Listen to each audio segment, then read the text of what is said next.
Hello everyone, welcome back to my YouTube channel. तो आज की वीडियो में हम लोग बात करने वाले हैं पॉड के बारे में। पिछली वीडियो जो कि हमारी डे 0 थी बेसिकली, जहाँ पे हम लोगों ने ओवरव्यू लिया था कुबरनेटिस क्या होता है, क्या क्या डिफरेंस है डॉकर और कुबरनेटिस के बीच में। अगर आप लोगों ने वो वीडियो नहीं देखी तो आप डे 0 वाली वीडियो देख सकते हैं। तो आज की वीडियो में हम लोग फोकस करने वाले हैं पॉड के बारे में।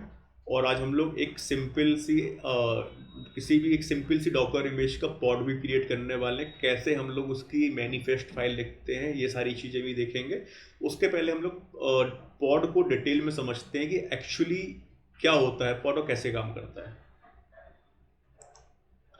तो व्हाट इज अ पॉड? तो बेसिकली पॉड है हमारी सबसे छोटी स्मॉलेस्ट यूनिट होती है कुबरनेटिस की, जो कि हम लोग डिप्लॉय करते हैं। मतलब ये बेसिकली डिप्लॉयबल यूनिट है कुबरनेटिस में। ठीक है, इसका काम क्या होता है, जब हम लोग कोई भी कंटेनर इमेज या डॉकर की हेल्प से कोई भी कंटेनर्स क्रिएट करते हैं, तो हम लोग डायरेक्ट कंटेनर्स को डिप्लॉय नहीं करते हैं कुबरनेटिस पे। हम लोग उसके लिए एक पॉड क्रिएट करते हैं। उस पॉड के अंदर हमारा बेसिकली कंटेनर्स, जो भी हमारी एप्लीकेशन होती है वो डिप्लॉय होती है। ठीक है, तो हम इनको ऐसा समझ सकते हैं कि कंटेनर्स हमारा एक बॉक्स हो गया हमारे एप्लीकेशन का, जहाँ पे हमारी एप्लीकेशन की सब कुछ है। मतलब एप्लीकेशन का कोड है, लाइब्रेरीज है, रन टाइम्स है, जो जो भी रिक्वायरमेंट है हमारी एप्लीकेशन को रन करने के लिए, वो सारी चीज़ें हमारी अवेलेबल है उस बॉक्स के अंदर। तो वो बॉक्स हो गया कंटेनर, जो हम लोगों को डॉकर से मिल गया। अब पॉड हो गया उस डॉकर जो कंटेनर हम लोगों को मिला, उसका घर बोल सकते हैं बेसिकली। तो टू कुबरनेटिस डायरेक्टली कंटेनर्स को रन नहीं करता है, जैसा कि मैंने बताया। ये बेसिकली उस कंटेनर्स को पॉड के अंदर रखता है, फिर उस पॉड को बेसिकली डिप्लॉय करता है। तो हम लोग पॉड को ऐसा भी समझ सकते हैं कि एक प्रकार का छोटा सा वर्चुअल सर्वर या वर्चुअल मशीन है, जिसके अंदर हमारा कंटेनर्स रन होता है। ठीक है, तो इस डायग्राम समझेंगे। जैसे ये कंटेनर हो गया, जहाँ पे हमारी एप्लीकेशन कोड है, लाइब्रेरीज है, बाइनरीज है, मतलब जो जो हमारी एप्लीकेशन को रन होने के लिए चाहिए, उस सब को हमने पैक किया और फिर उसको यहाँ से शिफ्ट किया इस पॉड के अंदर। तो पॉड एक आउटर लेयर, मतलब एक बड़ा यूनिट हो गया कंटेनर के कंपैरिजन में। इस पॉड के अंदर हम लोगों ने कंटेनर्स को डिप्लॉय कर दिया बेसिकली। अब एक क्वेश्चन आता है कि क्या हम लोग सिर्फ एक ही कंटेनर्स डिप्लॉय कर सकते हैं इस पॉड के अंदर? नहीं, हम लोग मल्टीपल कंटेनर्स डिप्लॉय कर सकते हैं, बट उसके लिए एक लिमिटेशन है कि जो हमारा कंटेनर है वो सेम टाइप का नहीं होना चाहिए। मतलब क्या हुआ, अगर जैसे फॉर एग्जांपल इस कंटेनर के अंदर हम लोगों ने nginx वेब सर्वर को डिप्लॉय किया है, तो हम लोग दूसरा कंटेनर इस पॉड के अंदर सेम nginx वेब सर्वर का नहीं चला सकते हैं। हम लोग इस पॉड के अंदर कोई भी हेल्पर कंटेनर, जिसको कुबरनेटिस की टर्म में बोलते हैं साइड कार, वो बेसिकली रन कर सकते हैं। फॉर एग्जांपल अगर कोई इस कंटेनर्स पे हमारी मेन एप्लीकेशन, अब इसको कोई बेसिकली लॉग्स लॉगिंग के लिए यूज़ कर सकते हैं साइड कार, मतलब दूसरा कंटेनर्स। और कोई डेटा श्रिंक होना है उसके लिए यूज़ कर सकते हैं। तो एक है डिफरेंट टाइप हो गया, सेम टाइप का नहीं हुआ। तो हम लोग एज अ साइड कार उस कंटेनर्स को यूज़ कर सकते हैं। उससे बेनिफिट्स क्या हो जाते हैं, ये हमारे दोनों कंटेनर्स अगर हम लोग यूज़ कर रहे हैं साइड कार है, कोई भी हेल्पर कंटेनर, तो अगर एक सिंगल पॉड में रहेंगे तो वो आपस में दोनों कंटेनर्स एक दूसरे से इजीली कम्युनिकेट भी कर पाएंगे। ठीक है, तो यहाँ पे वही मैंने इस स्लाइड्स पे बताया हुआ है कि वन और more containers a pod can contain. मतलब एक से ज़्यादा कंटेनर्स हम अपने पॉड्स में डिप्लॉय कर सकते हैं। बट अगर आप मोस्ट कॉमन या रियल टाइम पे देखोगे तो जनरली हम लोग एक पॉड में एक ही कंटेनर डिप्लॉय करते हैं। मोस्ट कॉमनली देखोगे, अगर इन केस हमारे पास ऐसी रिक्वायरमेंट आती है कि नहीं, हमें एक पॉड के अंदर दो कंटेनर्स को डिप्लॉय करना है, तो हम कर सकते हैं। बट हम लोगों को ये दिमाग में रखना होगा कि वो सेम टाइप का ना हो। ठीक है, उसको बोलते हैं हम लोग, जो हेल्पर कंटेनर है, जो दूसरा कंटेनर होगा, उसको बोलते हैं साइड कार कुबरनेटिस की भाषा में बेसिकली। ठीक है, तो उसके लिए जैसे लॉगिंग साइड कार हो गया, प्रॉक्सी साइड कार हो गई, ये सेकंड कंटेनर मतलब हेल्पर कंटेनर्स हो गए, जो बेसिकली हमारे मेन कंटेनर से कनेक्ट होंगे। Pods are designed to be temporary. If a pod fails, Kubernetes can automatically create a new replica of that pod to continue operation. You should never rely on a pod's IP address or local storage for persistent data. इसका मतलब क्या हुआ, जब भी हम लोग कोई भी pod क्रिएट करते हैं, तो जो pod का जो लाइफ साइकिल है बेसिकली, वो बहुत छोटा होता है। मतलब अगर कोई इशू आ गया, हमारा पॉड क्रैश हो गया, तो कुबरनेटिस क्या करेगा, नया पॉड क्रिएट कर देगा अगर हम लोगों ने रेप्लिका सेट्स डिफाइन किए हुए हैं तो। ठीक है, ये डिफ़ॉल्ट बिहेवियर होता है कुबरनेटिस का कि अगर कोई पॉड में कुछ इशू आ रहा है तो वो ऑटोमेटिकली उसको रीस्टार्ट कर देता है, या उसको उसको अगर रीस्टार्ट नहीं हो रहा है तो नया कंटेनर्स क्रिएट कर देता है, नया पॉड क्रिएट कर देता है बेसिकली। तो उस केस में क्या होता है, अगर हम कोई भी अपना डेटा, एप्लीकेशन का डेटा हो गया फॉर एग्जांपल, अगर हम लोग कोई भी अपना डेटा वहाँ पे स्टोर कर रहे हैं पॉड के अंदर, तो उस केस में क्या होगा, अगर हमारा पॉड डिलीट हो जाएगा तो कुबरनेटिस तो नया पॉड क्रिएट कर देगा, लेकिन जो डेटा होगा उस पॉड में हमारा वो डिलीट हो जाएगा, वो लॉस्ट हो जाएगा। तो इसलिए हम लोगों को कभी भी पॉड के जो डिफ़ॉल्ट स्टोरेज होता है, जो हम लोग कंटेनर्स क्रिएट होता है, तो एक बाई डिफ़ॉल्ट कुछ स्पेस स्टोरेज हम लोगों को मिलता है, तो हम लोगों को उस पर डिपेंडेंट नहीं होना चाहिए। हम लोगों को हमेशा कोई एक्सटर्नल स्टोरेज यूज़ करना चाहिए जिससे कि हमारा डेटा परसिस्टेंट रहे। परसिस्टेंट मतलब हमारा डेटा अवेलेबल रहे, हमारा डेटा खोए ना या डिलीट ना हो बेसिकली। ठीक है, सेम आईपी के साथ है। जैसे फॉर एग्जांपल हमने आज एक पॉड क्रिएट किया, हमने उस पॉड का आईपी एड्रेस लिया और किसी दूसरी सर्विस में लिंक कर दिया, मतलब मे बी हमें दोनों के बीच में कनेक्शन स्टेबलाइज करना, तो उसके लिए हम लोगों ने पॉड का आईपी एड्रेस लिया और उसको मैप कर दिया। अब कल के दिन अगर वो पॉड डिलीट हो गया, नया पॉड क्रिएट हो गया, तो वो आईपी एड्रेस भी चेंज हो जाएगा। तो इसलिए हम लोगों को पॉड के आईपी और स्टोरेज पे डिपेंडेंट नहीं होना है। हम लोगों को एक्सटर्नल स्टोरेज कोई भी यूज़ कर सकते हैं। मतलब ये अगर आप क्लाउड होस्टेड एक कुबरनेटिस यूज़ कर रहे हैं तो वहाँ पे EBS वॉल्यूम हो गया, मैनेज डिस्क हो गई, तो ये सारी चीज़ें यूज़ कर सकते हैं। अब आती है बात वाई आर पॉड इम्पोर्टेंट्स। पहला हो गया रिसोर्स शेयरिंग। तो containers in a pod share the same network and storage, making it easy to talk to each other and share files. अगर हम लोग एक पॉड पे मल्टीपल कंटेनर्स अगर डाल रहे हैं तो क्या होगा कि भाई वो ईजिली एक दूसरे से कम्युनिकेट कर पाएंगे, उनका नेटवर्क क्योंकि सेम रहेगा, स्टोरेज सेम रहेगा।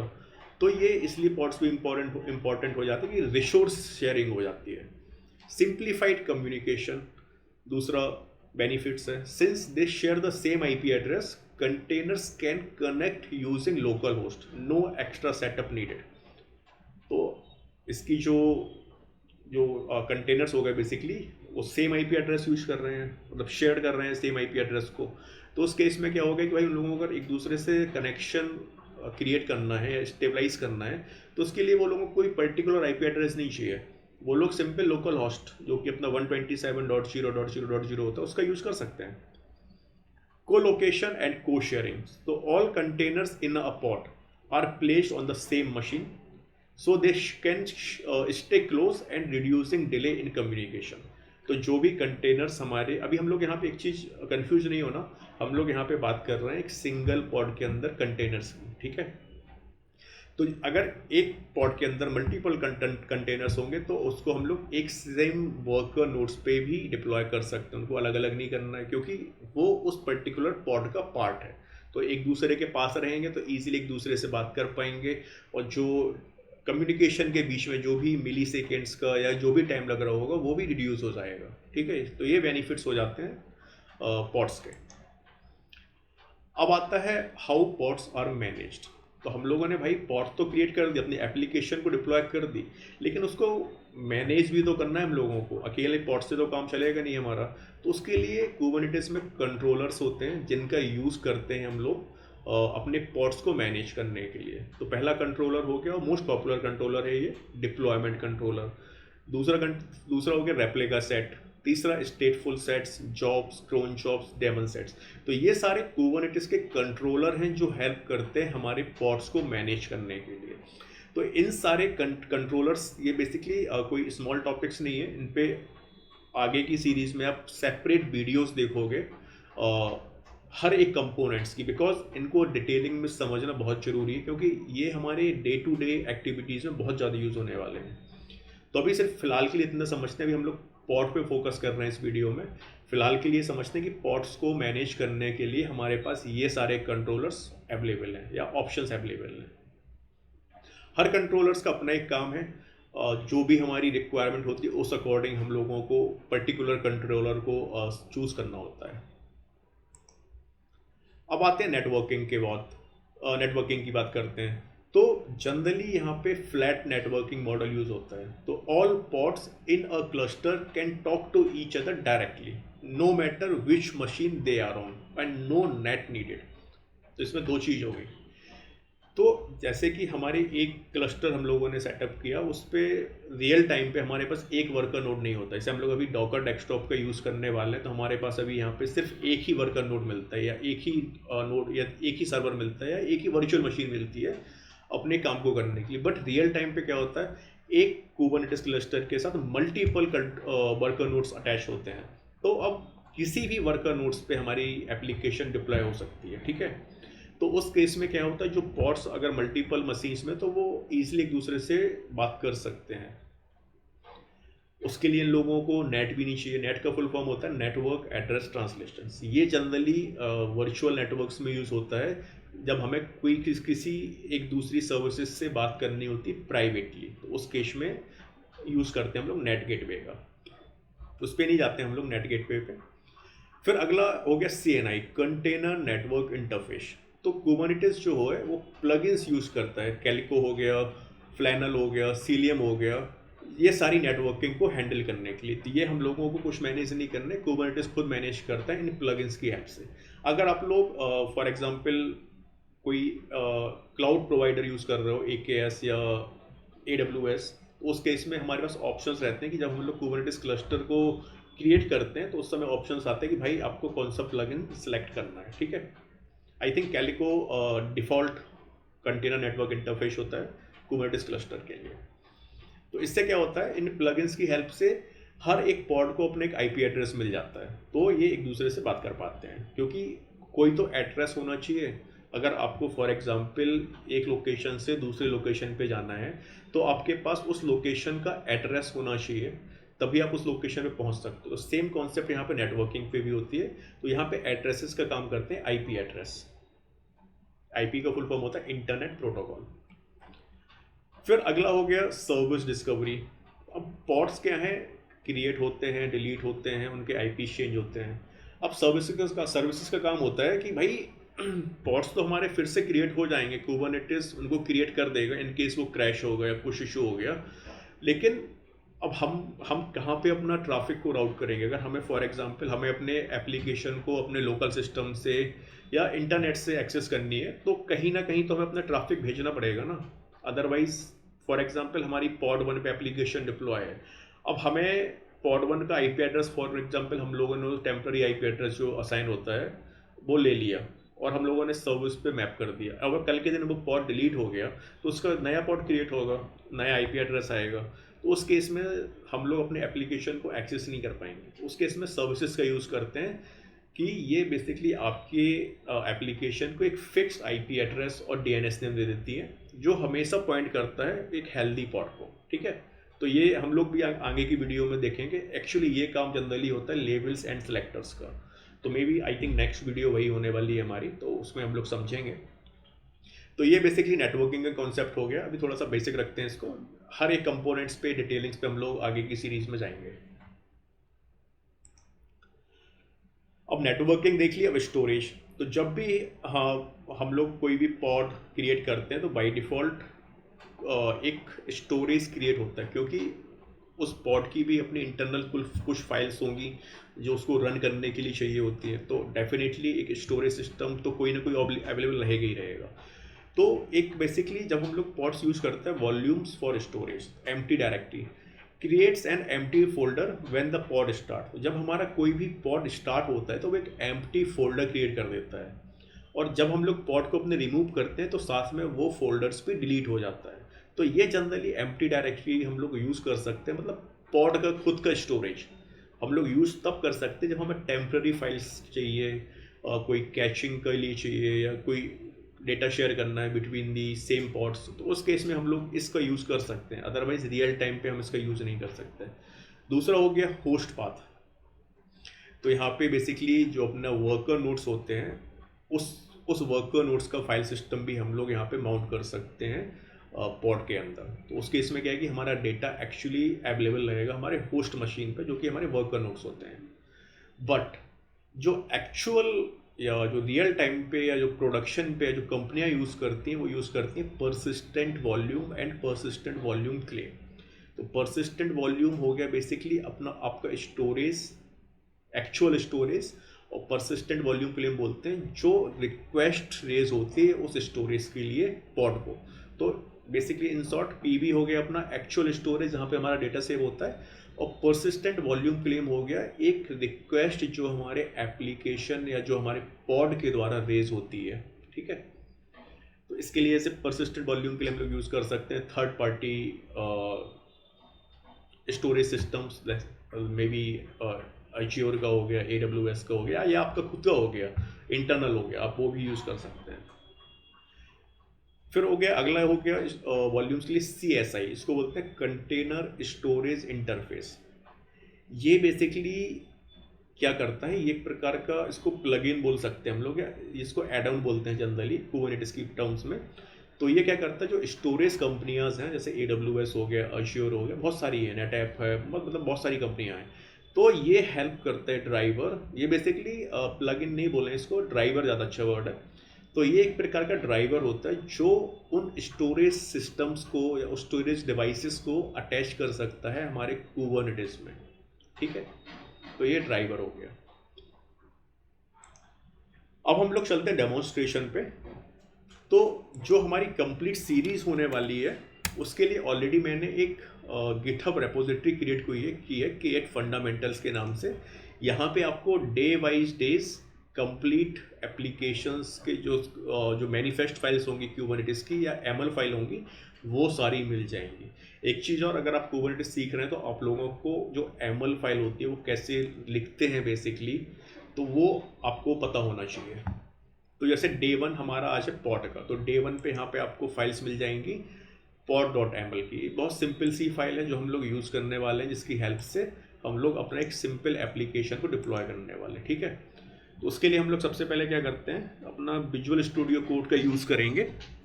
ठीक है, तो let me open my visual studio code first.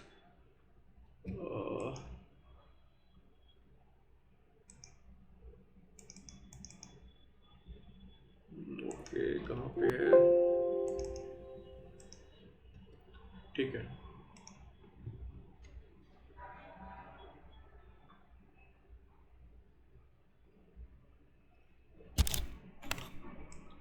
तो ये है हमारा विजुअल स्टूडियो कोड जहाँ पे हम लोग अपने सारे के सारे डेमोन्स्ट्रेशन करने वाले हैं।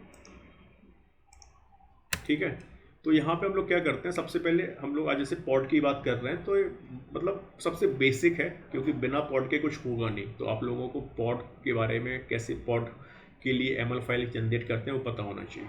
इसके लिए आप लोग कुछ प्लगइन्स भी है या एक्सटेंशन है बेसिकली यूज़ कर सकते हैं विजुअल स्टूडियो के साथ। तो वो बेसिकली आपकी हेल्प करेंगे इन ML फाइल्स को लिखने के लिए भी।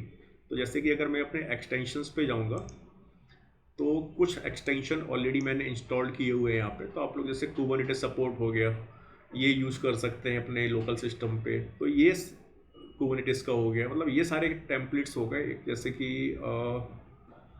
ML का हो गया, तो ये सारे टेम्पलेट्स हेल्प करते हैं हमारी फाइल्स को, कुबरनेटिस ML फाइल को लिखने के लिए बेसिकली। तो चलो हम लोग एक सिंपल फाइल बनाते हैं पहले, pod.ml फाइल। ठीक है, अब जब भी हम लोग कोई मैनिफेस्ट फाइल क्रिएट करते हैं तो उसमें कुछ कंपोनेंट्स ऐसे होते हैं जो कॉमन होते हैं।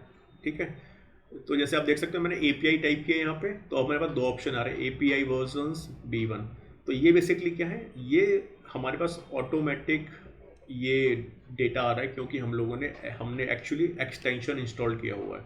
तो ये बहुत हेल्प करते हैं एक्चुअली हमारी कोई भी ML फाइल को राइट करने में। तो अब जैसे हम लोगों को पॉड के लिए राइट करना है तो उसके लिए हम लोग यूज़ करेंगे API वर्जन B1। तब ये होता क्या है API version? API version basically एक कुबरनेटिस की APIs होती है जिसके थ्रू हम लोग बताते हैं कुबरनेटिस को भाई हम लोग ये रिसोर्सेज क्रिएट करने वाले हैं। तो जैसे बहुत सारी APIs हैं, B1 हो गया, app/B1 हो गया, बैच हो गया, तो मल्टीपल्स API हैं जो ईजिली आपको कुबरनेटिस के डॉक्यूमेंटेशन पे मिल जाएगी बहुत ईजिली। ठीक है, ये पहली लाइन हो गया, पहला ऑब्जेक्ट हो गया जो हम लोग डिफाइन करते हैं। दूसरा हम लोग डिफाइन करते हैं काइंड। देखो जैसे मैंने KI लिखा, यहाँ पे आ गया काइंड। तो यहाँ पे हम टैप करेंगे, इतने सारे ऑप्शंस हैं, इतने तरीके के ऑब्जेक्ट्स हम लोग क्रिएट कर सकते हैं। देखो अब मल्टीपल्स, मतलब बहुत सारे हैं बेसिकली। तो हम लोग क्रिएट करने वाले हैं क्या, पॉड। तो मैं यहाँ पे मैं जैसे सिंपल टाइप करूँगा पॉड, PO, यहाँ पे ऑप्शन आ गया पॉड, क्योंकि हम लोगों को पॉड क्रिएट करना है। फिर अगला हो गया मेटा डेटा। जैसे ही मैंने ME टाइप किया, यहाँ पे आके मेटा डेटा। अब मेटा डेटा में बेसिकली हम लोग डिफाइन करते हैं नाम, कि जो हम लोग ये पॉड्स क्रिएट करने वाले हैं इसको क्या नाम देंगे बेसिकली। तो यहाँ पे हम लोग सिंपल करेंगे नाम, नेम, और यहाँ पे नाम दे देते हैं डेमो ऐप। ठीक है, बहुत सिंपल सा रखते हैं। अभी आज की वीडियो में कोई डिटेलिंग में नहीं जाएंगे हम लोग। अब अगला हो गया, अब हम लोगों ने API वर्जन लिख लिया, काइंड लिख लिया, मेटा डेटा लिख लिया। अब अगला आता है स्पेसिफिकेशंस। स्पेसिफिकेशंस के अंदर बेसिकली हम लोग क्रिएट करते हैं अपने कंटेनर्स का टेम्पलेट। तो अब इस कंटेनर का नाम क्या होगा, आप कुछ भी नाम दे सकते हो। फॉर एग्जांपल यहाँ पे मैं सेम रख देता हूँ, डेमो ऐप। ठीक है, अब ये तो नाम हो गए। अब एक्चुअली कुबरनेटिस करता क्या है, हमारे कंटेनर्स को मैनेज करता है। तो उसके लिए आपको कंटेनर्स चाहिए, तो कंटेनर्स यहाँ पे हम लोग यूज़ करते हैं इमेजेस के फॉर्मेट में, जिसको कहते हैं डॉकर इमेजेस। तो यहाँ पे मैं टाइप करूँगा इमेज। अब यहाँ पे हम लोगों को डिफाइन करना होता है कि इमेज का पाथ क्या है। तो फॉर एग्जांपल अगर आपके पास खुद की रजिस्ट्री है तो आप उसका पाथ डाल सकते हो, जहाँ पे भी डॉकर इमेज अवेलेबल है। मगर इस सारी सीरीज़ में हम लोग कोई खुद की रजिस्ट्री यूज़ नहीं कर रहे हैं, हम लोग पब्लिक रजिस्ट्री यूज़ कर रहे हैं। जैसे फॉर एग्जांपल डॉकर हब हो गया, तो उसके लिए हम लोग यूज़ कर रहे हैं nginx की image, nginx and latest version. ठीक है, तो यहाँ पे इमेज हो गया। तो ये क्या होगा बेसिकली, ऑटोमेटिकली हमारी इमेज को पुल कर लेगा पब्लिक रजिस्ट्री से, nginx इमेज को। ठीक है, यहाँ पे आप वार्निंग देख रहे हैं। ये वार्निंग क्यों इसलिए आ रही है, क्योंकि अभी हम लोगों ने यहाँ पे रिसोर्सेज वगैरह डिफाइन नहीं किए हुए हैं, और अभी हम लोग करेंगे भी नहीं, क्योंकि उस पर एक सेपरेट वीडियो बनाऊंगा मैं। रिसोर्सेज बेसिकली का काम होता है कि हम लोग अपने इस कंटेनर को या इस पॉड को कितना मेमोरी, कितना CPU एलोकेट करने वाले हैं। ठीक है, उसके लिए हम लोग रिसोर्सेज यूज़ करते हैं। तो ये सिंपल सा हमारा पॉड डेफिनेशन तैयार हो गई। ठीक है, अब nginx इमेज हम लोगों को पता है कि बाई डिफ़ॉल्ट एक पोर्ट 80 पर रन होती है। तो अगर आप इस पर कोई पोर्ट नंबर नहीं भी दोगे तब भी चलेगा। अगर देना है तो आप सिंपल इंटर करो, यहाँ पे सर्च करो पोर्ट्स, तो यहाँ पे ऑप्शन आ गया, यहाँ पे कंटेनर पोर्ट 80 आप दे सकते हो। अगर आपको स्पेसिफाई करना है, मे बी आपने कोई कस्टम इमेज क्रिएट की nginx की, उस पर आपने कोई डिफरेंट पोर्ट असाइन किया, तो आप यहाँ पे कंटेनर्स पोर्ट डाल सकते हो। मतलब इस पोर्ट पे हमारी एप्लीकेशन सुनेगी बेसिकली हमारी बात, या इस पोर्ट पे हम अपने एप्लीकेशन को एक्सेस कर पाएंगे। ठीक है, तो ये सिंपल सी पॉड डेफिनेशन फाइल होगी, इसको आप सेव कर देते हैं। ठीक है, अब उसके लिए आप लोगों को सबसे पहले रिक्वायरमेंट क्या है, आपने डेफिनेशन फाइल लिख ली।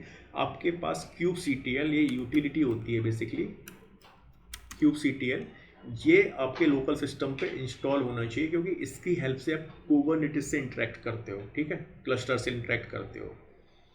तो अगर मैं यहाँ पे kubectl सर्च करूँ, टाइप करूँगा, तो यहाँ पे ये सारे कमांड्स आ गए हमारे पास। तो ये सारे कमांड्स यूज़ होते हैं कि मतलब हमारे कुबरनेटिस क्लस्टर से इंटरेक्ट करने के लिए। ठीक है, इसको मैं क्लियर कर देता हूँ। अब हमें अपना जो पॉड डेफिनेशन फाइल हम लोगों ने लिखी है, pod.ml फाइल जो हम लोगों ने जनरेट की है, अब इसको हम लोगों को डिप्लॉय करना है कुबरनेटिस क्लस्टर पे। ठीक है, तो उसके लिए कमांड होता है kubectl apply -f। बेसिकली हम लोग इस कॉन्फ़िगरेशन को अप्लाई कर रहे हैं, तो उसके लिए हम लोगों ने सिंपल कमांड लिखा kubectl apply -f file name. तो यहाँ पे फाइल नेम डाल देंगे हम लोग pod.ml फाइल, और इसको इंटर किया। तो यहाँ पे आ रही है एक error, fail to download OpenAI। ये क्यों आ रहा है, क्योंकि हमारा जो कुबरनेटिस का क्लस्टर है वो अभी चल नहीं रहा है। तो उसके लिए मुझे अपना कुबरनेटिस का क्लस्टर स्टार्ट करना पड़ेगा, क्योंकि मेरा डॉकर इंजन अभी स्टॉप्ड है। तो चलो मैं इसको स्टार्ट कर देता हूँ। ये थोड़ा सा टाइम लेगा डॉकर इंजन स्टार्ट होने में, मे बी 3 to 4 मिनट्स।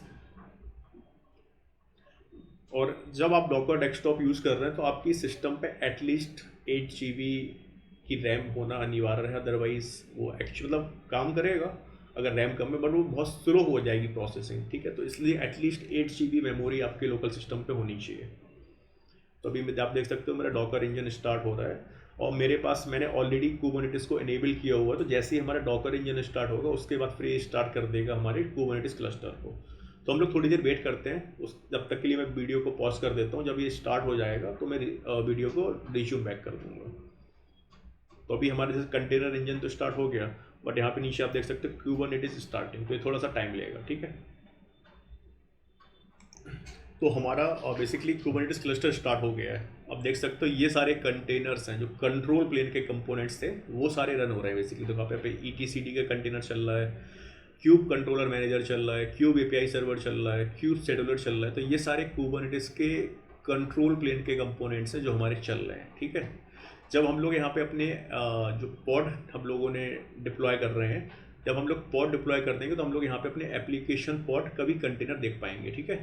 तो हम लोग चलते हैं अपने वापस से विजुअल स्टूडियो कोड पे और यहाँ पे फिर से उस फाइल को अप्लाई कर देते हैं।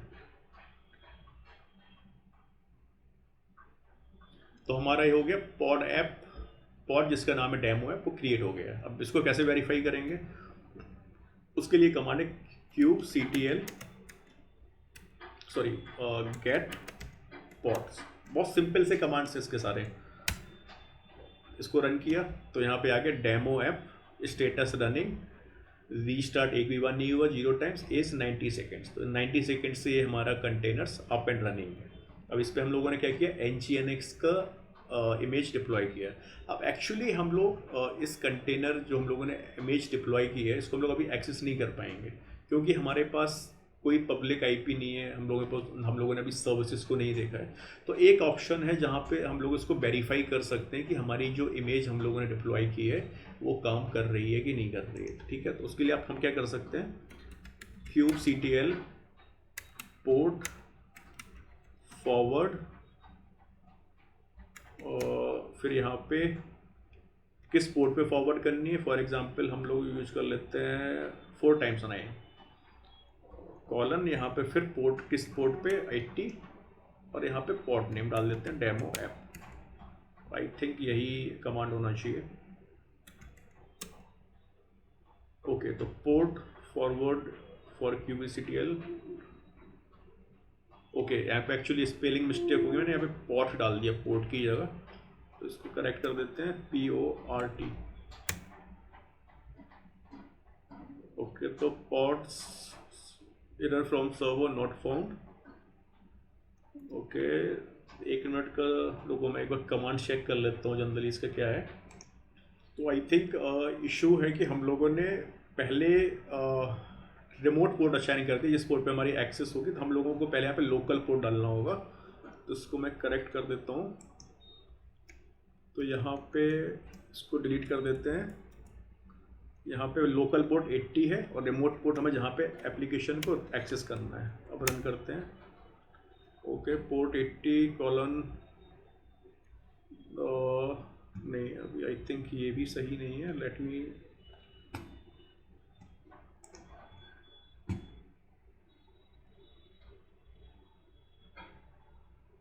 ओके, तो एक्चुअली द फॉर्मेट ही मैंने गलत टाइप किया है। इसको एक बार फिर से टाइप करते हैं, kubectl पोर्ट फॉरवर्ड